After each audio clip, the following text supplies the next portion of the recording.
श्रीमद्भगवद गीता के पहले अध्याय का 9वां श्लोक बहुत महत्वपूर्ण है, क्योंकि यह दुर्योधन के आत्मविश्वास और उसके मन के डर दोनों को दर्शाता है।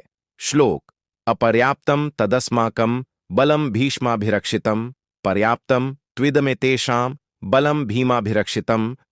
अर्थ: इस श्लोक में दुर्योधन अपनी सेना की तुलना पांडवों की सेना से करते हुए अपने गुरु द्रोणाचार्य से कहता है, हमारी वह शक्ति सेना सब प्रकार से अजेय है, क्योंकि हम भीष्म पितामह द्वारा रक्षित हैं, जबकि इन लोगों पांडवों की यह सेना जीतने में सुगम है, क्योंकि यह भीम द्वारा रक्षित है।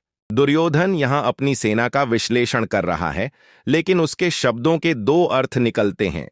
अभिमान, दुर्योधन का नजरिया।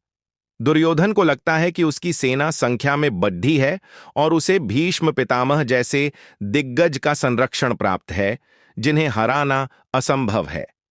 वहीं पांडवों की सेना छोटी है और उसकी कमान भीम के हाथ में है, जिसे वह अपना मुख्य प्रतिद्वंद्वी मानता है। मनोवैज्ञानिक डर। संस्कृत शब्द अपर्याप्तन के दो अर्थ होते हैं, असीमित और नाकाफी। कई विद्वान मानते हैं कि दुर्योधन अंदर से घबराया हुआ था।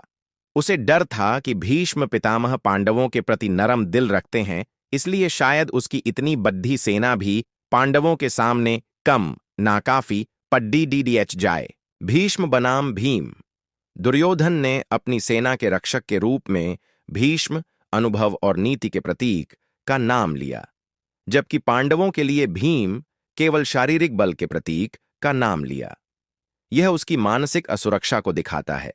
यह श्लोक दिखाता है कि युद्ध शुरू होने से पहले ही दुर्योधन के मन में उथल-पुथल मची हुई थी।